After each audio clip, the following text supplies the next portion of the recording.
Hello बच्चों, क्या हाल चाल। आशा करता हूँ आप सभी स्वस्थ होंगे और पढ़ाई में एकदम व्यस्त होंगे। सो बच्चों, आप सभी को ये जानकर बहुत खुशी होगी कि हम आज से 2024 के सेट्स को स्टार्ट कर रहे हैं। 2025 बोर्ड एग्जाम में 95 प्लस लाने के लिए आपको जो सबसे बेस्ट अनसॉल्वड है अग्रवाल का, वो हम करा रहे हैं। ठीक है, अगर आपको साइंस और मैथ में 95 प्लस नंबर लाने हैं 2025 बोर्ड एग्जाम में, तो आपको ये अग्रवाल का जो अनसॉल्वड पेपर है इसके 2022, 23 और 24 के सभी सेट्स को कंप्लीट करके जाना है बेटा। देखो, मेरी बात को ध्यान से समझ लो कि अगर आप 2022 के, 23 के और 24 के सेट्स को कंप्लीट कर लेते हैं, ठीक है, तो बोर्ड एग्जाम में आपका कोई भी क्वेश्चन नहीं छूटेगा। अब कोई क्वेश्चन नहीं छूटेगा तो आपके 100 में से 100 नंबर आएंगे, गारंटी देता हूं मैं। पिछली बार जब मैंने 2024 बोर्ड एग्जाम के लिए बच्चों को पढ़ाए थे सेट 21, 22 और 23 के, तो उन सभी बच्चों के 95 प्लस नंबर आए थे मैथमेटिक्स में। किसी के 100 में से 100 आ गए थे, किसी के 100 में से 98। तो मैं आपसे यही कहना चाहूँगा कि अगर आप सबसे इंपॉर्टेंट क्वेश्चन ढूंढ रहे हैं, सबसे इंपॉर्टेंट क्वेश्चन, तो आपको सेट्स करने पर मिल जाएंगे। क्योंकि बेटा सेट में क्या होता है, सेट में वो क्वेश्चन होते हैं जो सबसे ज़्यादा बार बोर्ड एग्जाम में पूछे गए हैं। ठीक है, तो हम जो है स्टार्ट कर रहे हैं। देखो, हम क्या करेंगे, 2024 के सेट्स को पढ़ाएंगे। 2024 के सेट जितने भी हैं उन सभी को कराने के बाद 2022 के कराएंगे, 23 के कराएंगे, ऐसे करके। ठीक है, ठीक है। तो और ये जो अनसॉल्वड पेपर है बेटा, ये एनसीईआरटी पर आधारित है, तो टेंशन मत लो। सारे क्वेश्चंस बहुत ही ज़्यादा इंपॉर्टेंट इसमें हैं। ठीक है, 2024 का सेट 1 आज हम करेंगे। ठीक है, और बहुत ईजी तरीके से समझाऊंगा। सारे इंपॉर्टेंट क्वेश्चन हैं और सभी आपको समझ में आ जाएंगे। ठीक है, देखो 2024 का सेट 1 एचबी है। अगर आपके पास अग्रवाल का अनसॉल्वड पेपर नहीं है तो कोई भी, अगर आपके पास है, मान लो कोई भी है, किसी भी प्रकाशन का है, तो आप वहां पर देख लीजिएगा कि 2024 का सेट 1 एचबी कोड देख लीजिए, सेट 1 एचबी। ये देखेंगे अगर आप, तो आपको ये पूरा सेट बिल्कुल एज इट इज़ मिल जाएगा।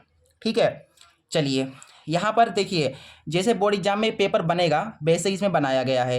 पहले क्या है, 1 से लेकर के 20 तक बहुविकल्पीय हैं, ऑब्जेक्टिव हैं, मतलब 1 से लेकर के 20 तक ऑब्जेक्टिव हैं, और बोर्ड एग्जाम में 20 ऑब्जेक्टिव आएंगे। ठीक है, तो हम 20 के 20 ऑब्जेक्टिव आज हम इस वीडियो में कवर करेंगे। उसके बाद ये जो क्वेश्चन है 2, 4, 6 नंबर वाले, इन्हें भी हम कराएंगे। ठीक है, चलो अब हम बहुविकल्पी का जो पहला बहुविकल्पी है उसे हम करते हैं। देखो यहाँ पर जो पहला बहुविकल्पीय प्रश्न है वो कह रहा है कि एक त्रिघात बहुपद के अधिक से अधिक शून्यकों की संख्या होगी। त्रिघात बहुपद बोला गया है। ठीक है, हमें बताना है कि कितने शून्यक होंगे। अच्छा, तो याद रखिएगा, जितनी घात उतने शून्यक। तो हमें क्या बताने, शून्यक बताने हैं। अच्छा, घात कितनी है, त्रिघात है, यानी 3 घात है, तो जितनी घात उतने शून्यक। 3 घात है तो 3 शून्यक होंगे इसके, तो ऑप्शन बी 3 सही हो जाएगा। अगर यहाँ पर द्विघात होता तो द्विघात यानी कि 2 हो जाते शून्यक। अगर यहाँ पर देखो त्रिघात है तो 3 शून्यक। अगर यहाँ पर 4 घात होता तो 4 शून्यक होते। जितनी घात होती है उतने ही शून्यक होते हैं। ठीक है, चलो तो उसके बाद पहला ऑब्जेक्टिव हो गया। उसके बाद दूसरा ऑब्जेक्टिव देख लो बेटा, बहुत इंपॉर्टेंट ऑब्जेक्टिव है। ठीक है, देखो इसका दूसरा ऑब्जेक्टिव कह रहा है कि संख्या 140 का अभाज्य गुणनखंड होगा। 140 है, इसका गुणनखंड हमको करके बताना है क्या होगा। ठीक है, चलो करके देख लेते हैं इसे। 140 संख्या है, क्या है हमारे पास, 140 है। ठीक है, इसका गुणनखंड करो फटाफट। देखो इसे 2 से काटो, 2 सते 14, फिर 2 से फिर से काटो, 2 का पारा 7 से कम तक, 2 तियाँ 6, 2 पंचे 10, 5 सते 35, 7 कम 7। तो कितना गुणनखंड आ गया, इसका गुणनखंड आ गया 2 गुना 5 गुना 7। इसे ऐसे लिख सकते हो, 2 कितनी बार आया, 2 आया 2 बार, तो घात 2 चढ़ जाएगी, और 5 गुना 7 है। तो ये हमारा आंसर आ गया। कितना आ गया, 2 की घात 2, 5 गुना 7। तो हमारा जो ऑप्शन सी है, 2 की घात 2, 5 गुना 7, ये हमारा आंसर सही हो जाएगा। ठीक है, इसके बाद तीसरा देखिए ऑब्जेक्टिव। तीसरा ऑब्जेक्टिव कह रहा है कि भाज्य, भाजक, भागफल व शेषफल में संबंध क्या है। अच्छा बेटा देखो, याद रखिएगा कि भाज्य, भाजक और भागफल और शेषफल में संबंध क्या होता है। तो संबंध क्या होगा, देखो संबंध होता है भाज्य बराबर भाजक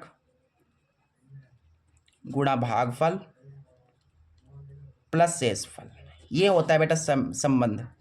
ठीक है, याद होगा आपको, भाज्य बराबर भाजक गुणा भागफल प्लस शेषफल। तो इसमें से कौन सा ऑप्शन होगा बताओ, भाज्य बराबर भाजक, देखो ये है भाज्य बराबर भाजक गुणा भागफल प्लस शेषफल, यानी कि ऑप्शन सी करेक्ट है। ठीक है, यही रिलेशन होता है ना भाज्य, भाजक, भागफल और शेषफल के बीच। ठीक है, इसके बाद चौथा ऑब्जेक्टिव क्या है, कह रहा है कि रैखिक समीकरण x प्लस 2y प्लस 5 बराबर 0 तथा -3x -6y प्लस 1 बराबर 0 के युग्म का हल है। ठीक है, अद्वितीय हल है, अपरिमित रूप से अनेक हल है, दो है, उपरोक्त में से कोई नहीं। चलिए इसको चेक कर लेते हैं। देखो यहाँ पर चौथा क्वेश्चन है, इसमें हमारे पास दो समीकरण हैं। पहली समीकरण है x प्लस 2y प्लस 5 बराबर 0, ये पहली समीकरण है भैया। ठीक है, इसके बाद इसमें दूसरी समीकरण दे रखी है, देखिए -3x माइनस का 6y प्लस का 1 बराबर 0, ये दूसरी समीकरण है। हमें बताना है इसका कौन सा हल है। ठीक है, चलिए चेक कर लेते हैं। इसका गुणांक क्या है, एक है। ठीक है, एक गुणांक है, तो यहाँ से ये ऐसे करके इनको कैसे अनुपात में लिखोगे ना, अनुपात में ऐसे करके लिखोगे, ये बटे में 1/(-3), ठीक है, बराबर 2/-6 बराबर 5/1। चलिए इसे सॉल्व कीजिए। 2 1 कम 2, 2 3 6, तो क्या आ गया 1/-3 बराबर 1/-3 बराबर 5/1। देखिए यहाँ पर आया कि दो बराबर हैं, एक बराबर नहीं है। अब दो बराबर हैं, एक बराबर नहीं, यानी कि कौन सा हल है, अनेक हल हैं। कौन से हल हैं, अनेक हल हैं। नहीं, अपरिमित रूप से अनेक हल नहीं होते हैं, शायद कोई हल नहीं है, सॉरी, इसका कोई हल नहीं है, कोई हल नहीं। देखो जब दो बराबर होते हैं और एक बराबर नहीं होता, जैसे कि देखिए ये वाला इसके बराबर है लेकिन इसके बराबर नहीं है, तो अगर ऐसा कभी होता है कि दो बराबर हो एक बराबर ना हो तो कोई हल नहीं है। मान लीजिए ये तीनों बराबर होते तो अनेक हल होते। ठीक है, और कोई बराबर नहीं होगा तो अद्वितीय हल होगा। तो कोई हल नहीं है, कौन सा ऑप्शन है इसमें, कोई हल नहीं है। तो कोई हल नहीं है, इसमें से कोई भी ऑप्शन नहीं है, यानी कि इसमें से कोई नहीं होगा। देखिए कोई हल नहीं है, कहीं ऑप्शन में है ही नहीं, तो हमारा ऑप्शन डी सही हो जाएगा, कोई भी नहीं। ठीक है, इसके बाद पांचवा क्वेश्चन देखिए। पांचवा ऑब्जेक्टिव कह रहा है कि समांतर श्रेणी, हमें एक एपी दे रखी है, देखिए ये। ठीक है, हमें सार्वंतर बताना है। अच्छा भाई एपी कौन सी है, देखिए फटाफट। पांचवा क्वेश्चन है, एपी हमें दे रखी है -5 -1 3 और 7, ऐसे करके दे रखी है। हमें क्या बताना है, हमें डी बताना है। डी माने सार्वंतर। तो सार्वंतर देखो कैसे निकलेगा, सार्वंतर निकालने के लिए अगले वाले पद से पिछले वाले पद को घटाना पड़ता है। अच्छा तो सार्वंतर निकाल लोगे ना, कोई भी इसका पद ले लो, उससे पिछले वाला पद घटा दो। जैसे मैंने यहाँ पर ले लिया 7, ठीक, और 7 में से मैंने इसके पिछले वाला, जैसे 7 है तो 7 के पिछला वाला घटा दो 7 से, तो पिछला वाला घटा दोगे तो सार्वंतर मिल जाएगा 4। तो सार्वंतर कितना आएगा, 4 आएगा। बात को समझ रहे हो, नहीं समझ रहे हो। मैंने तुमसे क्या कहा, मैंने तुमसे कहा कि कोई भी पद हो उसके पिछले वाला पद घटा दो तो सार्वंतर मिल जाएगा। जैसे कि यहाँ पर मान लो 3 पकड़ा, मैंने 3 पकड़ा, तो 3 में से मैं इससे पिछले वाला घटा दूंगा तो सार्वंतर मिल जाएगा। जैसे कि यहाँ पर देखो ये 3 है, घटाऊंगा मैं क्या, -1, तो यहाँ से देखो 3 माइनस माइनस +1, तो देखो तब भी 4 ही आ रहा है। मतलब यही है, मैं आपसे यही कहना चाहता हूँ कि अगले वाले पद से पिछले वाले पद को घटाएंगे तो सार्वंतर मिल जाएगा। ठीक, तो ये तुम्हारा सार्वंतर कितना है, 4 है। तो 4 कौन से ऑप्शन में है, इसका ऑप्शन डी करेक्ट होगा, 4। ठीक है, क्वेश्चन नंबर 6 क्या है, कह रहा है कि द्विघात समीकरण ax² + bx + c बराबर 0 का विविक्तकर होगा। अच्छा विविक्तकर क्या होता है, विविक्तकर निकालने का जो फार्मूला होता है वो क्या होता है, ये होता है d बराबर b² - 4ac, ये होता है विविक्तकर। बेटा विविक्तकर क्या होता है, d बराबर b² - 4ac, तो b² - 4ac कहाँ पर है, ये है ऑप्शन सी में, b² - 4ac, यही तो फार्मूला होता है विविक्तकर निकालने का, b² - 4ac, बस यही ऑप्शन सी बिल्कुल सही है। ठीक है, चलिए क्वेश्चन नंबर 7 देखते हैं, और उम्मीद करता हूँ आप सभी को समझ में आ रहा होगा। और बेटा चैनल को सब्सक्राइब कर लो, इस चैनल को सब्सक्राइब कर लो, जिससे कि मैं आगे की जो सेट हैं उनकी वीडियो डालूं तो आपको नोटिफिकेशन सबसे पहले मिल जाए। ठीक है, और बहुत ईजी तरीके से मैं बता रहा हूँ, और सारे के सारे इंपॉर्टेंट क्वेश्चन याद रखिएगा। ठीक है, ये जो क्वेश्चन है बहुत ही ज़्यादा महत्वपूर्ण है। चलिए इसके बाद इसका नेक्स्ट क्वेश्चन देखो। अगला क्वेश्चन है, कह रहा है कि दो बिंदु हैं, दो बिंदुओं 2,3 4,1 के बीच की दूरी होगी। अच्छा हमें इसके और इसके बीच की दूरी बतानी है। पहला बिंदु क्या है बेटा, पहला बिंदु है तुम्हारा 2,3, ये पहला बिंदु है, और एक दूसरा बिंदु है, दूसरा बिंदु मान लो यहाँ पर है। ठीक है, दूसरा बिंदु है 4,1। हमें इसकी और इसकी दूरी बतानी है, मतलब ये वाला बिंदु इस वाले बिंदु से कितनी दूरी पर है, यहाँ से यहाँ तक की दूरी बतानी, यहाँ से यहाँ तक की दूरी बतानी है। तो दूरी निकालने का मैंने आपको फार्मूला बताया कि नहीं बताया, चलिए इसे करते हैं, ये क्वेश्चन तो सरल है, आप कर लोगे। देखो दूरी निकालनी है हमें, तो देखो दूरी बराबर अंडर रूट में x2 माइनस x1 का whole square plus y2 minus y1 का होल स्क्वायर। बेटा यही तो होता है फार्मूला दूरी निकालने का, दो बिंदुओं के बीच की दूरी निकालने का फार्मूला ये होता है। ठीक है, तो देखो बेटा ये x1 है तुम्हारा, ये y1, ये x2 और ये है y2। ठीक है, इस वाले फार्मूले में इन मानों को रखो। ठीक है, तो देखो यहाँ से अंडर रूट है, अंडर रूट लगा दो, x2 कितना है 4 है, माइनस x1 कितना है बेटा 2 है, स्क्वायर है ना होल तो लगा दो, प्लस बाई टू कितना है 1 है, माइनस y1 कितना है 3 है, स्क्वायर लगा दो। बस इसे सॉल्व कर दो, आंसर आ गया। ठीक है, 4 में से 2 गया 2 बचा, स्क्वायर है स्क्वायर लगा रहने दो, 1 में से 3 गया माइनस 2 बचा। ठीक, यहाँ से देखो 2 का स्क्वायर 4 आएगा, 2 का स्क्वायर 4 आएगा, तो यहाँ से तुमको कितना मिल जाएगा 4 और 4 8। इस 8 को तुम कैसे लिख सकते हो, इसको तुम ऐसे लिख सकते हो 2 दूना 4, 4 दूना 8, ये आ गया तुम्हारा आंसर। ठीक है, अंडर रूट 8 ये ऑप्शन में हो तो इसे देख लो, नहीं तो ये वाला हो जाएगा ऑप्शन में। देखते हैं कौन सा ऑप्शन में है, 2 अंडर रूट 2 आया। ठीक है, 2 अंडर रूट 2 यानी कि इसका ऑप्शन बी करेक्ट है। कौन सा ऑप्शन सही है, इसका ऑप्शन बी सही है। आप लोगों को अच्छा दिख रहा है नहीं दिख रहा है साफ साफ, थोड़ा सा मैं जूम कर लेता हूँ। ठीक है, अच्छा ठीक है, इसके बाद इसका नेक्स्ट क्वेश्चन देखो बेटा, इसका नेक्स्ट क्वेश्चन है, कह रहा है कि एक द्विघात समीकरण दे रखी है हमको, ठीक है, के मूल बराबर हैं। अच्छा बेटा देखो ये द्विघात समीकरण है, इसके मूल कैसे हैं बेटा बराबर हैं। ठीक है, तो हमें m का मान निकालना है, मूल बराबर हैं। अच्छा मूल बराबर हैं यानी कि विविक्त कर 0 होगा। ठीक है, इससे हमें ये पता चल गया, इससे हमें क्या पता चला, हमें ये पता चला कि इसके मूल बराबर हैं यानी इसका d जो है जो विविक्त कर है वो 0 होगा। देखो क्वेश्चन नंबर 8 है, देखो बेटा ध्यान से, ज़्यादा प्रेशर माइंड पर नहीं डालना है आपको, जस्ट आपको देखना है यहाँ पर। ठीक है, मैं समझा दूंगा, टेंशन मत लो। देखो तुमको क्या है, एक समीकरण दे रखी है द्विघात, क्या है यहाँ पर समीकरण 3x² minus 12x plus m बराबर 0। ठीक है, तो हमें क्या बताना है, हमें m का मान बताना है। ये जो m है बेटा ये हमको बताना है। एक और चीज़ बताई गई है बेटा, मूल बराबर हैं, इस वाले के जो मूल हैं वो कैसे हैं बेटा बराबर हैं। ठीक है, यहाँ पर देखो मूल बराबर हैं। अच्छा भैया बेटा मूल बराबर हैं यानी कि d बराबर क्या होगा 0 होगा, यानी विविक्त कर 0 होगा। याद कर लो, दिमाग में डाल लो बेटा कि मूल अगर बराबर हैं तो d 0 होगा। ठीक है, चलो यहाँ पर d का फॉर्मूला लगाएंगे, d बराबर क्या होता है b² माइनस 4ac। मैंने बताया है ना ये फार्मूला d यानी कि विविक्त कर। ठीक है, विविक्त कर निकालने का फार्मूला होता है d बराबर b² माइनस 4ac। ठीक है, तो यहाँ पर मानों को रख दो। ठीक है, देखो d कितना है बेटा, d 0 है। अच्छा हमें 0 कैसे पता चला, क्योंकि मूल बराबर हैं। ठीक है, बराबर है बराबर लगा दो, ABC, देखो ये a है, ये b है और ये c है, तो इस वाले में रख लो। यहाँ से b कितना है बेटा माइनस 12 है, स्क्वायर माइनस है माइनस, फिर 4 है, फिर a कितना है तुम्हारा 3 है, फिर इसके बाद c है, c कितना है बेटा m है। ठीक, इसको सोल्व करो, 12 का स्क्वायर 144, 4 तियाँ 12m, इसको सॉल्व करोगे तो आ जाएगा 12m बराबर 144, m बराबर 144 बटा 12, 12 बराबर m 144, यानी m का मान तुम्हारा कितना आ गया 12। m कितना आ गया बेटा 12 आ गया। अच्छा ऑप्शन में देख लेते हैं कहाँ पर 12 है, ऑप्शन इसका कौन सा सही है, इसका बेटा ऑप्शन जो डी है वो बिल्कुल सही है।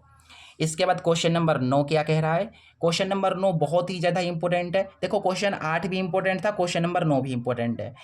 क्वेश्चन नंबर 9 कह रहा है कि एक समबाहु त्रिभुज ABC है, समबाहु है यानी कि सभी भुजाएं बराबर हैं। एक समबाहु त्रिभुज ABC की भुजाएं 2a हैं। ठीक है, उसके प्रत्येक शीर्ष लंब की लंबाई बतानी है, हमें शीर्ष लंब की लंबाई बतानी है। ये क्वेश्चन बहुत इंपॉर्टेंट है और कई बार बोर्ड एग्जाम में ये क्वेश्चन पूछा गया है। ध्यान से देखिएगा क्वेश्चन को, क्वेश्चन नंबर 9 है समबाहु त्रिभुज। अच्छा बेटा समबाहु त्रिभुज बना लो। सबसे पहले आपको पता है कि समबाहु त्रिभुज कैसा होता है, समबाहु त्रिभुज की सभी भुजाएं बराबर होती हैं, समबाहु सभी भुजाएं कैसी होंगी समान होंगी। अच्छा बेटा इसमें बताया गया कि भुजा कितनी है 2a है। ठीक है, कहा गया है कि समबाहु त्रिभुज की भुजा 2a है। अच्छा यहाँ पर भुजा हमको दे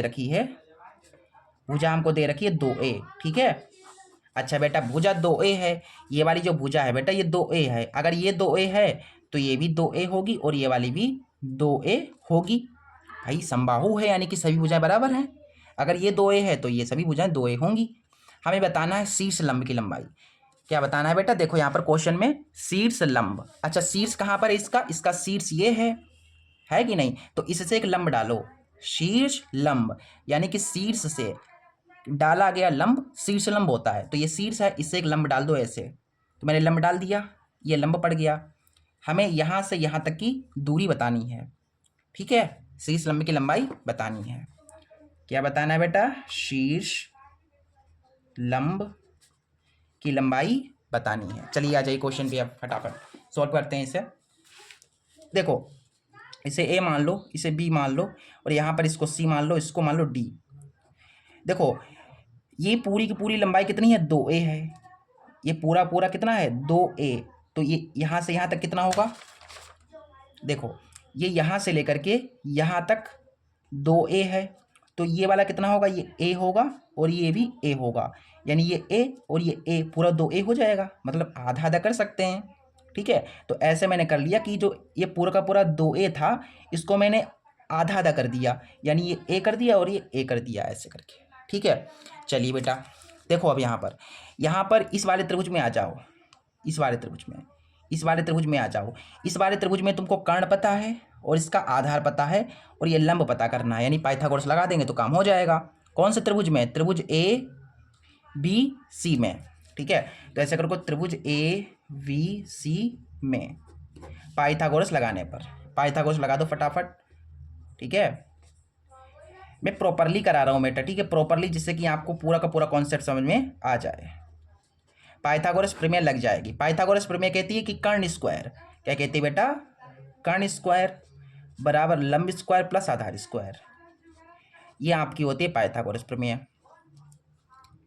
ठीक है बेटा। अच्छा कर्ण कितना है इसमें, इस वाले त्रिभुज में कर्ण तुम्हारा 2a है, तो यहाँ से हो जाएगा 2a का स्क्वायर। लंब कितना है बेटा, ये लंब हमको निकालना है, ये वाला लंब यानी कि AC, ठीक है, ऐसे लिखो लंब को लंबी रेखा रहने दो, कोई दिक्कत नहीं है। आधार तुम्हारा कितना है, A है, A आधार है, ठीक। तो क्या यहाँ से 2 का स्क्वायर करोगे 4 आएगा और A का स्क्वायर A स्क्वायर हो जाएगा। यहाँ से देखो लंब का स्क्वायर प्लस A स्क्वायर, ये प्लस का A स्क्वायर इधर आएगा तो क्या हो जाएगा, माइनस का A स्क्वायर, और इधर तुम्हारा देखो लंब स्क्वायर। लंब ही तो हमको निकालना है बेटा, लंब निकाला गया काम हो जाएगा, तो आ गया है आंसर। 4 में से 1 चला गया, 3 बचेगा, ठीक है। तो यहाँ से देखो लंब का स्क्वायर, अब स्क्वायर हटा लेंगे इधर रूट लग जाएगा, तो यहाँ से तुम्हारा लंब आ गया कितना, देखो √3 और स्क्वायर से ही रूट कट जाएगा, केवल a बचेगा, ये आ गया बेटा लंब तुम्हारा, कितना आ गया, √3a, √3a आ गया। अच्छा √3a कहाँ पर है, यहाँ पर है ऑप्शन सी में, ऑप्शन सी देखो a √3 है, √3a, ये आपका जो है आंसर हो जाएगा लंब, यही करना था इसमें। ये क्वेश्चन सरल था, आराम से हो गया। इसके बाद देखिए क्वेश्चन नंबर 10। क्वेश्चन नंबर 10 क्या है, क्वेश्चन नंबर 10 कह रहा है कि निम्नलिखित सारणी का माध्य होगा। हमें क्या निकालना है बेटा, माध्य निकालना है, ठीक है, मीन निकालना है, माध्य निकालना है। तो देखो यहाँ पर एक हमको सारणी दे रखी है, आराम से निकाल लेंगे इस क्वेश्चन में। देखो इसमें एक सारणी दे रखी है क्वेश्चन नंबर 10 है, चलो करते हैं बेटा। यहाँ पर पहले तो वर्ग अंतराल बना लो, वर्ग अंतराल, और यहाँ पर है बारंबारता, ठीक है बेटा। यहाँ पर ऐसे करके लाइनिंग कर लो, ये कुछ इस तरीके से, ठीक है। और यहाँ पर तुमको वर्ग अंतराल कितनी दे रखी है, 1 से 3, 3 से 5, 1 से 3, 3 से 5, 5 से 7, 7 से 9, 9 से 11, ये तुमको दे रखी है, ठीक है। और बारंबारता कितनी दे रखी है, बारंबारता दे रखी है 3 2 4 2 3, 3 2 4 2 3, ये दे रखी है। चलिए हमें क्या निकालना है बेटा, माध्य निकालना है। तो माध्य का फार्मूला क्या होता है, माध्य निकालने का फार्मूला होता है sigma F x upon sigma F, ये फार्मूला होता है बेटा माध्य निकालने का। तो इसमें हमें किस किस की ज़रूरत पड़ेगी, इसमें हमें सबसे पहले तो एफ एक्स चाहिए होगा, सॉरी सिग्मा एफ एक्स चाहिए होगा, और फिर सिग्मा एफ चाहिए होगा। सिग्मा का मतलब होता है जोड़ना, ठीक है। तो सबसे पहले क्या हम एफ एक्स निकालेंगे, फिर उन्हें जोड़ देंगे, ठीक। देखो हमें यहाँ पर निकालना है माध्य, ठीक है। तो ये तो अंतराल है, अंतराल के आगे वाला होता है एफ। याद रखोगे बेटा, क्या रखोगे, याद रखोगे कि अंतराल है, अंतराल के आगे वाला एफ होता है, ठीक। तो इसे जोड़ दो तो सिग्मा एफ मिल जाएगा। देखो बेटा हमें क्या चाहिए, सिग्मा एफ चाहिए। ये एफ है, इसका सिग्मा कर लो, यानी जोड़ लो इसे। तो सिग्मा एफ कर लो यहाँ से, इन्हें जोड़ो। 3 2 5, 5 4 9, 9 2 11, 11 3 14। देखो सिग्मा एफ आ गया। अब हमें क्या चाहिए, एफ एक्स चाहिए। तो सबसे पहले यहाँ से एक्स निकाल लो। अच्छा बेटा एक्स कैसे निकलेगा, एक्स निकालने का तरीका देखो। एक्स निकालने का तरीका होता है, जो अंतराल है उनको जोड़ो, फिर उनका आधा करो। क्या करो बेटा, पहले अंतराल में जो दे रखा है उसको जोड़ो, फिर उसका आधा करो। देखो कैसे करेंगे, 3 और 1 4, 4 का आधा 2, 5 और 3 8, 8 का आधा कर दो 4, 5 और 7 12, 12 का आधा 6, 9 और 7 16, 16 का आधा 8, 9 और 11 20, 20 का आधा 10। देखो x कितना आसानी से निकल आया। फिर हमें कितना चाहिए, हमें एफ एक्स चाहिए, एफ एक्स। तो यहाँ से एफ एक्स निकाल लो। f और ये x है, क्या है, गुणा में, तो f की x से गुणा कर दो, एफ एक्स मिल जाएगा। 3 की 2 से कराओगे गुणा, 6 आ जाएगा। 2 चौकू 8, 4 छंग 24, 4 छंग 24, 2 अठे 16, 3 दशामन 30। देखो हमें सिग्मा एफ मिल गया है ऊपर, ठीक है। और हमें चाहिए सिग्मा एफ एक्स, यानी जो एफ एक्स आया है उसका सिग्मा कर लो, यानी जोड़ लो उसे। तो ये एफ एक्स है, इसको जोड़ लो। 30 40 46, 46 और 4 हो जाएंगे 50, 60 70, 70 78, 78 में 6 जोड़ने हैं, तो 8 6 14, यानी 84 आएगा बेटा। कितना आएगा, 84 आएगा। चलो फिर, तो इसमें मान रख दो। देखो सिग्मा एफ एक्स कितना आया, 84 आया, बटा बटा लगा है। सिग्मा एफ कितना आया, 14 आया। काटो, 4 84, तो कितना आ गया, 4 आ गया, सॉरी 6 आ गया। 6 आ गया ना, तो देखते हैं कौन से ऑप्शन में 6 है। इसका जो ऑप्शन डी है बिल्कुल करेक्ट है। 6 दे रखा है, 6, तो हमारा आंसर आएगा 6, ठीक। इसके बाद क्वेश्चन नंबर 11 देखो। क्वेश्चन नंबर 11 कह रहा है कि साइन 27 डिग्री बटा कोस 63 डिग्री का मान होगा। ये बहुत आसान क्वेश्चन है, ठीक है। देखो इसे कैसे करेंगे। और बेटा सभी बोर्ड एग्जाम के बच्चे देख सकते हैं, यूपी बिहार एमपी राजस्थान, ठीक है, झारखंड, सभी बोर्ड के जो है बच्चे देख सकते हैं ये वीडियो, ठीक है। सभी के लिए क्वेश्चन ये इंपॉर्टेंट है। चलिए क्वेश्चन नंबर 11 पर आ जाओ। क्वेश्चन नंबर 11 क्या कह रहा है, हमें दे रखा है, देखो यहाँ पर साइन 27 डिग्री बटा कोस 63 डिग्री। बेटा हमें इसका मान निकालना है। देखो देखो हमें इसका क्या निकालना है, मान निकालना है, वैल्यू निकालनी है। तो यहाँ पर मैं आपको एक जादू करके दिखाऊंगा। देखो अभी जादू, आप यहाँ पर जादू कर सकते हो कि ये साइन है, साइन को आप कोस में बदल सकते हो या कोस को साइन में बदल सकते हो, आपकी चॉइस है। बताओ मैं किसको बदलूँ, ऊपर वाले को बदल दूँ कि नीचे वाले को। चलो मैं ऊपर वाले को बदल देता हूँ। मैं साइन को किस में करूँगा, कोस में। देखो कैसे होगा, जादू देखना ध्यान से। ऊपर साइन 27 है, 27 को तुम कैसे लिखोगे, 90 से घटा करके। 90 से नीचे वाला 63 घटा दो। देखो 90 से 63 घटाओगे तो 27 आ जाएगा। समझो बात को। देखो यहाँ से साइन है, साइन लिखा, 27 के स्थान पर मैंने लिखा 90 माइनस 63, क्योंकि 90 से 63 हटाएंगे 27 बचेंगे। और बट्टे में कितना है, कोस 63 है, ठीक है। चलो अब यहाँ पर तुम जानते हो कि साइन 90 माइनस थीटा कितना होता है, कोस थीटा। क्या होता है, कोस थीटा तुम्हारा 63 है। और बट्टे में क्या है, कोस 63, और ये कट जाएगा तो कितना आ जाएगा, 1 आ जाएगा। ये आ गया तुम्हारा आंसर, ठीक है। समझो बात को। यहाँ पर मैंने एक फॉर्मूला यूज़ किया है, साइन यहाँ पर 90 माइनस थीटा। देखो ये साइन 90 माइनस, इसे थीटा मान लो तो क्या हो जाएगा, ये कोस थीटा हो जाएगा। देखो कोस कोस थीटा, थीटा कितना था, 63 था। बस कट गया, आराम से आ गया। क्वेश्चन नंबर 11 भी हो गया। क्वेश्चन नंबर 11 के बाद क्वेश्चन नंबर 12 देखो। क्वेश्चन नंबर 12 बहुत ज़्यादा इंपॉर्टेंट है, बहुत ज़्यादा। बेटा क्वेश्चन नंबर 12 क्या कह रहा है, कह रहा है कि कोस ए बराबर अंडर रूट 3/2 है, तो साइन 2a का मान निकालना है। Most important question, point to be noted, बहुत ज़्यादा इंपोर्टेंट क्वेश्चन है। देखो यहाँ से क्या दे रखा है हमें दे रखा है यहाँ पर क्वेश्चन नंबर 12 है कोस ए बराबर √3/2, ठीक है। तो साइन 2a निकालना है हमें, तो साइन 2a का मान बताना है। देखो ये क्वेश्चन है, देख लो ध्यान से, नज़र से बिल्कुल गड़ा कर देख लो, ठीक है, नज़र डाल लो इस पर। हमें दे रखा है, ये चीज़ दे रखी है, हमें इसका मान बताना है, ठीक है। तो यहाँ से हम क्या करेंगे, यहाँ से हम a का मान निकाल लेंगे और इस a का मान इसमें रख देंगे, हमारा काम हो जाएगा, ठीक है। देखो यहाँ से ये कोस ए है, तो देखो यहाँ से कोस ए बराबर है √3/2, ठीक। तो देखो यहाँ से कोस ए बराबर, कोस में ये √3/2 कितना का मान, किसका मान होता है? कोस में √3/2 किसका मान होता है?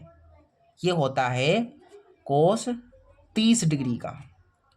ये किसका मान होता है? कोस 30 डिग्री का मान होता है, ठीक है। तो इसके स्थान पर मैं कोस 30 लिख दूंगा, ठीक है। ये कोस से कोस कट गया, तो ए का मान आ गया यहाँ से 30 डिग्री। देखो ए मैंने निकाल लिया, मैंने आपको बताया था कि यहाँ से ए का मान निकाल लो और जो ए का मान आए उसको यहाँ पर रख दो, ठीक। यहाँ से देखो साइन 2a कितना आया? 30 आया। तो देखो साइन 2 × 6 यानी 60, साइन 60 डिग्री का मान कितना होता है? ये होता है √3/2, √3/2 आया हमारा आंसर, ठीक है। तो √3/2 कौन सा ऑप्शन है? इसका ऑप्शन डी करेक्ट है, ठीक है। इसके बाद इसके क्वेश्चन नंबर 13 पर आ जाओ। क्वेश्चन नंबर 13 कह रहा है कि 1 + tan² a / 1 + cot² a का मान बताना है।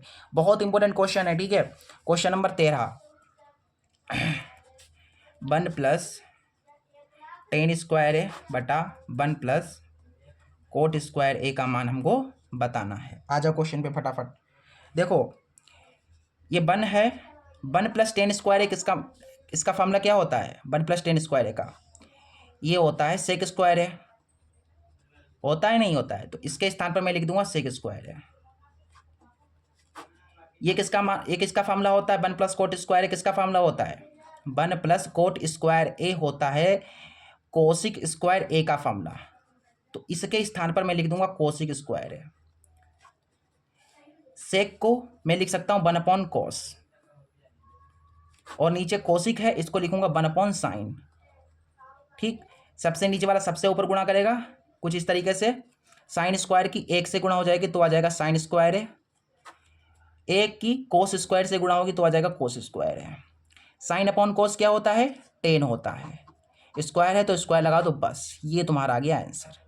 क्या आंसर आया? tan² है, ठीक है। तो tan² है, इसका जो ऑप्शन डी है वो बिल्कुल करेक्ट है। इसके बाद क्वेश्चन नंबर 14 पर आ जाओ। इसमें कहा गया है कि साइन 2a बराबर 2 sin a है, तो a का मान क्या होगा? ऑप्शन दे रखे हैं, 0 डिग्री होगा, 30 डिग्री होगा, 45 होगा, 60 डिग्री होगा। हमें पता नहीं क्या होगा, चलो देखते हैं चेक करके। इसमें चेक करेंगे हम और हमारा आंसर आ जाएगा। इसमें तो आंसर आपके सामने रखा है, ठीक है। इस वाले क्वेश्चन में आंसर आपके सामने रखा है बेटा। देखो यहाँ से क्या दे रखा है हमें दे रखा है कि साइन 2a बराबर 2 sin a, ठीक है। तो हमें a का मान बताना है बेटा, ये चीज़ दे रखी है। यहाँ पर a क्या होगा? a का मान हमको बताना है। इसका जो ऑप्शन है a है 0 डिग्री। चलो इसको हम इस 0 डिग्री को इसमें रख करके देखते हैं ये सही है कि नहीं, ठीक है। चलिए इस 0 डिग्री को यहाँ पर रखेंगे, ठीक है। जब a बराबर हम 0 डिग्री करेंगे इसमें, तो यहाँ से देखो साइन 2a के स्थान पर 0 डिग्री रख रहे हैं हम, और 2 sin a के स्थान पर 0 डिग्री। तो साइन 2 की 0 से गुणा होगी, 0 डिग्री आएगा, और यहाँ से आ जाएगा 2 sin 0 का मान कितना होता है? 0। sin 0 का मान 0, 2 की 0 से गुणा होगी 0। बताओ 0 बराबर 0 आ गया, यानी कि ये वाला हमारा ऑप्शन जो ए है बिल्कुल करेक्ट है। बाकी अगर आप ए के स्थान पर 30 डिग्री रखेंगे तो बराबर नहीं आएगा, 45 रखेंगे तब भी बराबर नहीं आएगा, 60 रखेंगे तब भी बराबर नहीं आएगा। केवल 0 डिग्री का मान जब अगर आप ए के स्थान पर रखेंगे तो ही बराबर आएगा। इसका मतलब है कि हमारा जो ऑप्शन ए है वो बिल्कुल सही है, ठीक है। समझ गए? क्वेश्चन नंबर 15 पर आ जाओ, ठीक है, बिना बहस करे। क्वेश्चन नंबर 15 कह रहा है कि 22 सेंटीमीटर परिधि वाले एक वृत्त के चतुर्थांश का क्षेत्रफल बताना है। Most important question, point to be noted, this is one of the most important question. Question number 15, question number 15, देखो बेटा हमें परिधि दे रखी है और हमें चतुर्थांश का क्षेत्रफल बताना है। ठीक है, देखो यहाँ से 22 सेंटीमीटर परिधि, तो हमें परिधि कितनी दे रखी है बताओ फटाफट। परिधि दे रखी है 22 सेंटीमीटर। ठीक, तो हमें बताना है चतुर्थांश का क्षेत्रफल, चतुर्थांश का क्षेत्रफल, जो वृत्त होता है उसका चतुर्थांश, उसका हमको क्षेत्रफल बताना है। तो इस क्वेश्चन में हमें एक वृत्त दे रखा है और वृत्त के कुछ चतुर्थांश यानी कि 4 भाग हैं, उसमें से हमें इस वृत्त की जो परिधि दे रखी है वो 22 सेंटीमीटर दे रखी है, ये परिधि 22 है। तो हमें इस चतुर्थांश का क्षेत्रफल बताना है, ये जो चतुर्थांश है इसका क्षेत्रफल बताना है। चलिए, तो ये वृत्त की परिधि का फार्मूला क्या होता है, तो इसके स्थान पर हम रखेंगे 2πr, क्योंकि वृत्त की परिधि क्या होती है 2πr होती है। मैंने आपको जब गणित पढ़ा रहा था, मैं जब आपको चैप्टर 12 जो 12वां है चैप्टर, जब मैं आपको पढ़ा रहा था तो मैंने आपको बताया था कि वृत्त की परिधि का जो फार्मूला होता है वो होता है 2πr। तो परिधि के स्थान पर लिखेंगे 2πr और बराबर 22 है तो 22 लिख देंगे, कट जाएगा, 2 1 2, 2 1 2, तो यहाँ से r का मान कितना आ जाएगा 11, ये पाई गुणा में है तो बटे में आ जाएगा। तो यहाँ से r यानी त्रिज्या आ गई है हमारे पास। ये चतुर्थांश का क्षेत्रफल निकालना है और जो चतुर्थांश है वो क्या है त्रिज्यखंड के जैसा है, देखो है त्रिज्यखंड के जैसा है, तो त्रिज्यखंड का क्षेत्रफल यहाँ पर हम लगा देंगे, सिंपल सी बात है। त्रिज्यखंड का क्षेत्रफल क्या होता है बेटा, थीटा बटा 360 गुणा पाई आर स्क्वायर, ये होता है फार्मूला।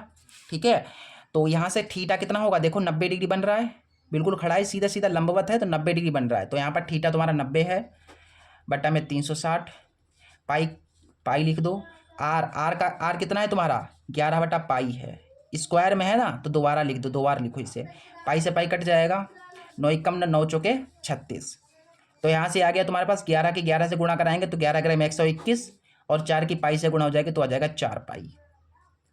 ठीक, इसको थोड़ा सा सरल कर लो बेटा, देखो 121 है, बटा में 4 हैं और पाई के स्थान पर तुम लिख सकते हो 22 बटा 7। ठीक है, तो यहाँ से तुम्हारे पास क्या आ जाएगा, देखो ऊपर 121 है, 4 की 22 से गुणा हो जाएगी तो 4 दूना 8, 4 दूना 8 और बटे में 7। तो सबसे नीचे वाले की सबसे ऊपर गुणा होगी। ठीक है, तो यहाँ से देखो ये इसके बटे में कुछ नहीं तो 1, तो इसकी ऐसे हो जाएगी गुणा, तो 121 की गुणा हो जाएगी 7 से और नीचे तुम्हारे पास 88 है। और बेटा जब इसको आप सरल करोगे तो कितना आएगा, 11 से काट सकते हो इसे, 11 ग्राम 121 और 11 8 88, 11 की 7 से गुणा होगी, 11 7 77 और नीचे 8 है, यानी कि 77 बटा 8 हमारे पास आंसर आ जाएगा सेंटीमीटर स्क्वायर में, 77 बटा 8। ठीक है, 77 बटा 8 इसका ऑप्शन जो सी है, ऑप्शन जो सी है 77 बटा 8 ये सही होगा, बिल्कुल करेक्ट है ऑप्शन सी। ठीक है, इसके बाद क्वेश्चन नंबर 16 देखो, कहा गया है कि कैप्सूल संयोजन है, यानी कि जो कैप्सूल होता है वो किस प्रकार का होता है। तो देखो कैप्सूल बना लेते हैं हम यहाँ पर, जो आप लोग खाते हो ना मेडिसिन जब लेते हो, जब टैबलेट्स खाते हो तो उसमें कैप्सूल होता है एक, तो कैप्सूल कैसा होता है बेटा, ऐसे होता है, देखो कैप्सूल जो होता है बेटा वो इस आकार का होता है। तो इन्होंने पूछा है कि कैप्सूल किस आकार का होता है, बेलनाकार होता है। और अच्छा बेलनाकार होता है, लेकिन इसमें आप देखेंगे कि 2 वृत्त हैं, 2 अर्धगोले हैं, देखो एक अर्धगोला ये है और एक अर्धगोला ये है, यानी कि 2 अर्धगोले हैं, 2 अर्धगोले हैं और यहाँ से यहाँ तक क्या है एक बेलन है। ठीक है, तथा क्या है एक बेलन है, एक बेलन है, यानी कि एक बेलन होगा और 2 अर्धगोले हैं। इसमें जो कैप्सूल है उसमें 2 अर्धगोले हैं और एक बेलन है। ठीक है, तो इसका जो ऑप्शन डी है वो बिल्कुल करेक्ट है, एक बेलन एवं 2 गोले। ठीक है, ये आपका जो है, सॉरी ये ऑप्शन डी नहीं सही होगा, ऑप्शन डी नहीं, ये वाला ऑप्शन सी, एक बेलन, ऑप्शन बी सही है, सॉरी गाइस ऑप्शन बी सही है, एक बेलन एवं 2 अर्धगोले। ठीक है, एक बेलन एवं 2 अर्धगोलीय, यानी कि ऑप्शन बी सही होगा। ठीक है, इस तरीके से हमारा जो क्वेश्चन है आराम से बन गया। ठीक है, चलिए इसके बाद क्वेश्चन नंबर 17 देख लो। क्वेश्चन नंबर 17 कह रहा है कि कुछ आंकड़ों का माध्य 32 है, बहुलक 35 है, तो उनका माध्यक बताना है। क्वेश्चन बहुत लाजवाब है। ठीक है, बहुत बढ़िया क्वेश्चन है। आ जाओ क्वेश्चन पे। क्वेश्चन में हमको क्या दे रखा है, क्वेश्चन नंबर 17 है, हमको दे रखा है, हमें दिया गया है, दिया है बेटा देखो ध्यान से, इसमें हमको दे रखा है माध्य। देखो माध्य दे रखा है 32, माध्य कितना दे रखा है 32 दे रखा है, और बहुलक, बहुलक हमको देखो ये माध्य 32 है, बहुलक 35 है। ठीक है, तो उनका माध्यक बताना है, माध्यक, ये माध्यक बताना है हमें। चलिए आ जाइए क्वेश्चन पे फटाफट। माध्य, माध्यक और बहुलक के मध्य संबंध बताइए क्या होता है। संबंध क्या होता है, मैंने आपको संबंध बताया था कि बहुलक बराबर 3 माध्यक माइनस 2 माध्य, ये संबंध होता है बेटा, याद कर लो ध्यान से। ठीक है, कभी कभार ऑब्जेक्टिव में आ जाता है कि बहुलक, माध्य और माध्यक के मध्य संबंध क्या होता है, तो संबंध आप याद कर लोगे इतना, बहुलक बराबर 3 माध्यक माइनस 2 माध्य, ये संबंध होता है। अब इसमें मान रख देंगे, हमारा आंसर आ जाएगा। तो बहुलक हमको 35 दे रखा है, 3 माध्यक हमको बताना है, माइनस 2 माध्य, माध्य हमको 32 दे रखा है। तो देखो यहाँ से 35, 3 गुना माध्यक माइनस 32 दूना 64, माइनस का 64 इधर आएगा तो हो जाएगा प्लस का 64, 3 माध्यक। तो यहाँ से इनको जोड़ोगे जब 5 4 9, 6 3 9, 3 माध्यक, ये गुणा में 3 है तो इधर बट्टे में आ जाएगा,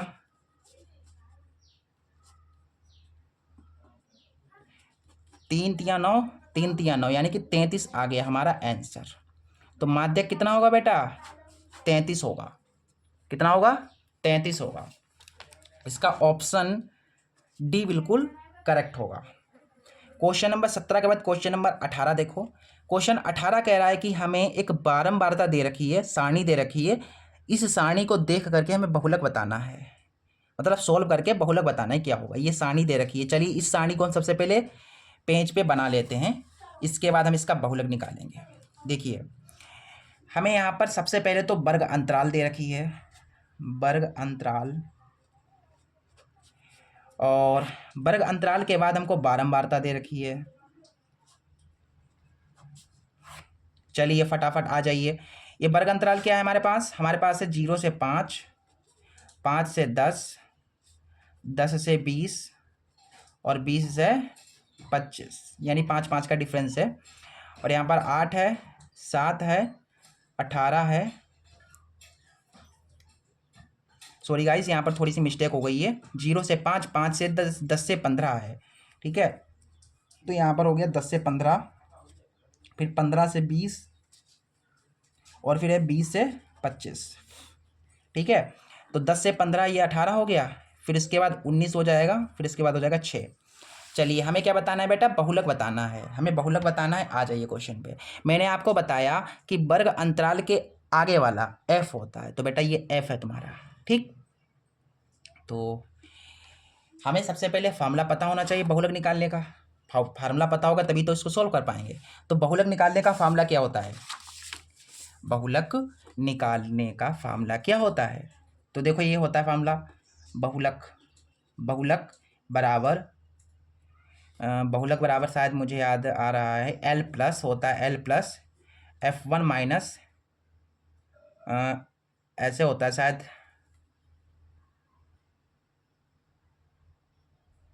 F1 माइनस F0 बटा 2F1 minus F0 minus F2 और गुणा में H। ठीक है, ये शायद फार्मूला होता है। ठीक है, मुझे शायद थोड़ा थोड़ा याद है, बहुलक निकालने का यही फार्मूला होता है, बहुलक बराबर L plus F1 minus F0 बटा 2F1 minus F0 minus F2 गुणा H। ठीक, तो हमें इन मानों की जरूरत पड़ेगी, F1 की, F0 की, F2 की, L की और H की।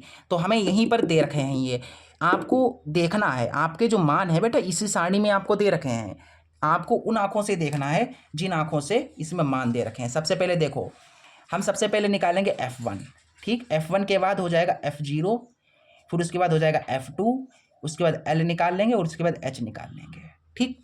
तो F1 क्या होता है याद रखिएगा बेटा, F1 जो होता है वो सबसे बड़ा होता है। तो F में सबसे बड़ा कौन है? F में सबसे बड़ा 19 है, ये F1 हो जाएगा। तो 19 हो गया। F1 के ऊपर वाला होता है F0 और F1 के नीचे वाला होता है F2।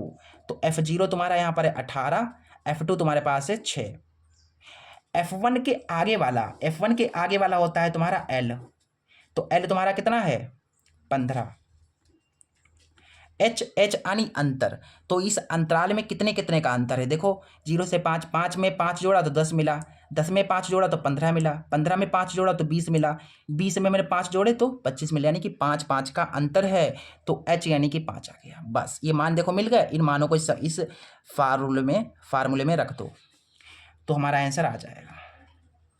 तो बहुलक बराबर देखो एल तुम्हारा कितना है? 15 है, प्लस F1 तुम्हारे पास है 19, माइनस F0 तुम्हारा 18 है। नीचे देखो 2F1 minus F0 minus F2 कितना है? 6 है, और गुणा H कितना है? 5 है। मानों को रख दिया। अच्छा एक बार मैं रिपीट कर देता हूँ बेटा, F1 क्या होता है? F में जो सबसे बड़ा होता है वो F1 होता है, F1 के ऊपर वाला F0, F1 के नीचे वाला F2, F1 के सामने वाला L, और H क्या होता है? H होता है अंतर। इस अंतराल में कितने कितने का अंतर है, ठीक। चलो अब इसे सॉल्व कर दो, फटाफट आंसर आ जाएगा। 15 प्लस 19 में से 18 गया, एक बचा, 19 दूना 38, 38 में 18 चले गए तो 8 गए, 30 बचे, 10 चले गए, 20 बचे, 20 में से 6 चले गए, 14 बचे, और यहाँ पर 5 है। तो 15 प्लस 5 कम 5/14, बटे में कुछ ना तो 1, 14 की 15 से गुणा हो जाएगी, 14 गुणा 15 करना है। तो देखो 14 पंजे 70, और 14 एकम 14, 7 4 11, 210, और प्लस 1 की गुणा इधर तो 5, 14 एकम 14। तो यहाँ से तुम्हारे पास कुछ, इसको सॉल्व करोगे तो हो जाएगा 215/14, इसको भाग दोगे तुम्हारा आंसर आ जाएगा।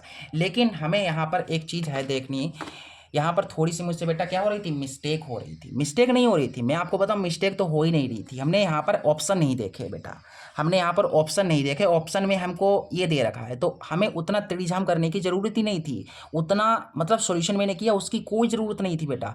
इसमें आप देख करके आंसर बता सकते हो, हमें अंतराल बताना है। ये ऑप्शन देखो आप, ठीक है, हमें बताना है। तो देखो बता बेटा, इसमें सबसे बड़ा कौन है? इसमें सबसे बड़ा कौन है बताओ? इसमें सबसे बड़ा 19 है। तो 19 के सामने वाला जो है वो हमारा बहुलक है, यानी कि सबसे बड़ा जो बारंबारता दे रखी है, जो F है, ये F है ना बेटा। तो F में सबसे बड़ा कौन है? 19 है, यानी कि F1 ये हो जाएगा, मैंने आपको बताया ना अभी। और F1 के सामने वाला जो होगा वो हो जाएगा बहुलक, ठीक है। तो बहुलक तुम्हारा कितना है? 15 से 20 है, यानी ऑप्शन बी सही होगा, ठीक। अगर बेटा मान लीजिए वो हमको ऑप्शन ये ऐसे नहीं दिए जाते, हमको पॉइंट में मान लीजिए दिया जाता, तो पॉइंट में दिया जाता तो उतना करना पड़ता, ठीक है। वो हमेशा 2 नंबर में आता है, 1 नंबर में आपको यही पूछा जाएगा। तो बहुलक कभी भी आपसे पूछा जाए तो देख लो सबसे बड़ा कौन है? सबसे बड़ा 19 है, इसमें सबसे बड़ा 19 है। 19 के सामने वाला जो अंतराल है वही हमारा बहुलक है, ठीक, 15 से 20। इसके बाद क्वेश्चन नंबर 19 देखो, क्वेश्चन नंबर 19 क्वेश्चन नंबर 19 को देखो।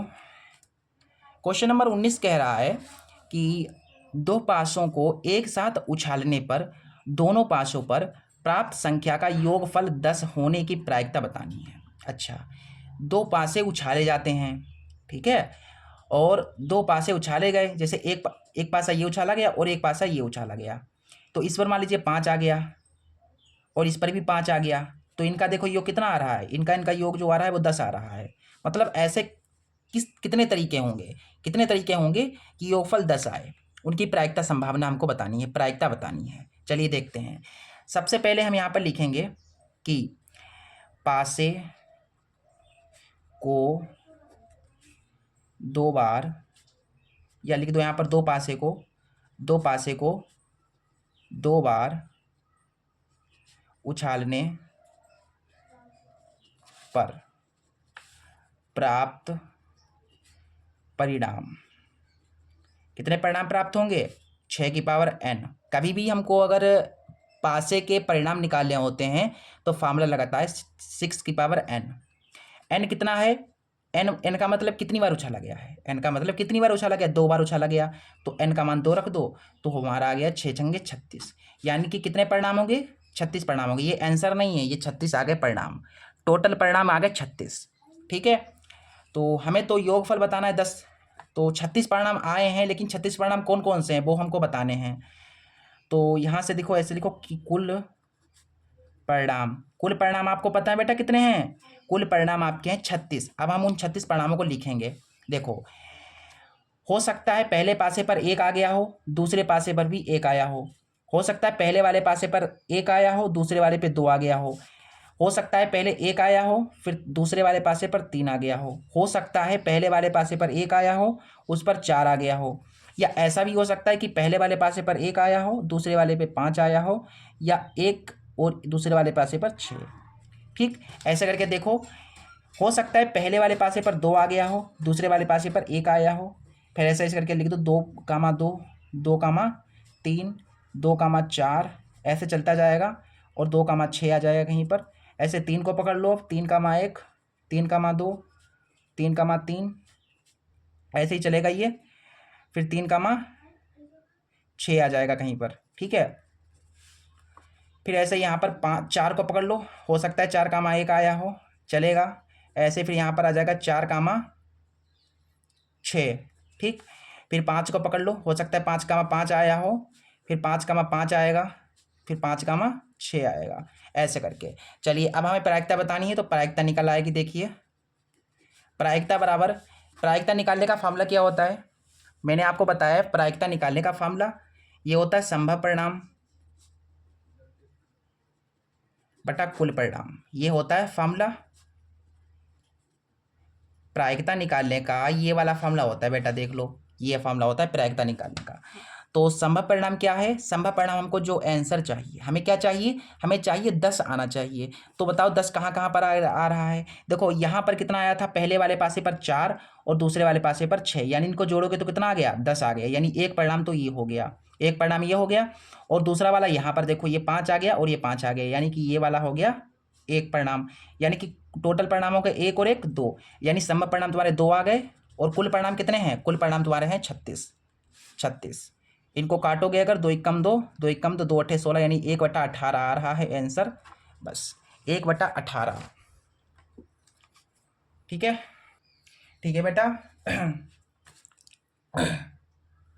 1/18, इसमें कौन सा ऑप्शन सही होगा? इसमें ऑप्शन तो बेटा दे नहीं रखा है 1/18 कहीं पर भी, शायद इसमें वो ऑप्शन नहीं दे रखा है, लेकिन ऑप्शन ए बिल्कुल सही होगा, क्योंकि यहाँ पर 1/18 होना चाहिए था, इन्होंने 1/12 दिया, जो कि गलत है। 1/18 यहाँ पर आएगा। ठीक है, ऑप्शन गलत है, तो 1/18 हमारा आंसर सही होगा। इसके बाद क्वेश्चन नंबर 20 देख लो। क्वेश्चन नंबर 20 कह रहा है कि एक पासे को एक बार उछालने पर सम संख्या आने की प्रायिकता। अच्छा, पहले ऊपर वाले क्वेश्चन में पासे को 2 बार उछाला था, अब की बार 1 बार उछालना है। चलिए, 1 बार उछालते हैं और इसको हम करते हैं। देखो यहाँ पर इस क्वेश्चन में पासे को बेटा कितनी बार उछालना है? 1 बार उछालना है। 20वां क्वेश्चन जो कि लास्ट है। ठीक है, और इसके बाद इसका पार्ट देखो बेटा, मैं आपको समझा दूं। देखो, पहले ये जो है ये पार्ट 1 है, इस वीडियो का पार्ट 1 है। पार्ट 1 में हमने क्या किया? 20 ऑब्जेक्टिव किए हैं, ऑब्जेक्टिव किए 20, और इसका जो पार्ट 2 आएगा, उस पार्ट 2 में हम इसके जो 2, 4, 6 नंबर वाले ये बड़े बड़े क्वेश्चन, लघु उत्तरीय, अति लघु उत्तरीय, दीर्घ उत्तरीय, ये क्वेश्चन जो हैं इन्हें हम करेंगे बेटा। ठीक है, 6 नंबर वाले, 4 नंबर वाले, 2 नंबर वाले पार्ट 2 में करेंगे। पार्ट 1 में केवल ऑब्जेक्टिव। ठीक है, चलिए, जो लास्ट ऑब्जेक्टिव है इसे भी फिनिश कर देते हैं। ये छोटा सा ऑब्जेक्टिव है। एक पासे को 1 बार उछालना है। अच्छा, एक पासा है तो पासे को तुमने उछाला। ठीक है, पासे को उछालने पर, तो आप जब लूडो खेलते हो, लूडो तो डाइस जो होता है, डाइस जो पासा होता है, उसे आप उछालते हो तो क्या आता है? हो सकता है 1 आ गया हो, या 2 आया हो, 3 आया हो, 4 आ सकता है, 5 आ सकता है, या 6 आ सकता है। इतने परिणाम होते हैं ना बेटा, 1 2 3 4 5, जैसे आपने उछाला तो इनमें से कोई एक आएगा, हो सकता है 6 आ जाए। ठीक है, कोई भी आ सकता है इसमें से। तो हमें क्या निकालनी है, प्रायिकता निकालनी है। तो प्रायिकता निकालने का फॉर्मूला क्या होगा, मैंने आपको बताया है ना, संभव परिणाम बटा कुल परिणाम, संभव परिणाम बटा कुल परिणाम, ये होता है ना सूत्र प्रायिकता निकालने का। तो संभव परिणाम क्या होता है बेटा, जो आपको आंसर चाहिए है। हमें आंसर क्या चाहिए, हमें चाहिए सम, हमें चाहिए सम संख्या। तो सम संख्या इसमें कितनी है, देखो एक ये है, एक ये है और एक ये है, यानी तीन संख्या है, 1 2 3, तीन संख्याएं हैं, तो हमारी संभव परिणाम 3 होंगे। कुल परिणाम, कुल कितने हैं, 1 2 3 4 5 6, 6 हैं कुल। तो 3 एकम 3, 3 दूना 6, यानी 1/2 आ गया। 1/2 कहाँ है, किस ऑप्शन में, 1/2 ऑप्शन सी बिल्कुल करेक्ट है। मैं आपको एक शॉर्ट ट्रिक बताता हूँ, देखो अगर पासे को एक बार उछाला जाएगा, ठीक है, और सम संख्या या विषम संख्या कहे, आपसे कहा गया सम संख्या, हो सकता है यहाँ पर विषम संख्या कह दे, तो दोनों का आंसर हमेशा 1/2 ही आता है, 50-50 चांसेस रहते हैं। सम संख्या आने का जो आंसर आएगा, जो सम संख्या आने की जो प्रायिकता होती है वो 1/2 होती है, और विषम संख्या आने की भी प्रायिकता 1/2 होती है। आपको इतना जो है सोल्व करने की कोई ज़रूरत नहीं है, आप डायरेक्ट मेरी बात पर विश्वास करके आंसर 1/2 लगा दीजिएगा, ठीक है, जब भी ऐसा इस टाइप का क्वेश्चन आए। चलिए इस वीडियो में बस इतना ही, मिलते हैं अगले वीडियो में, तब तक के लिए नमस्ते।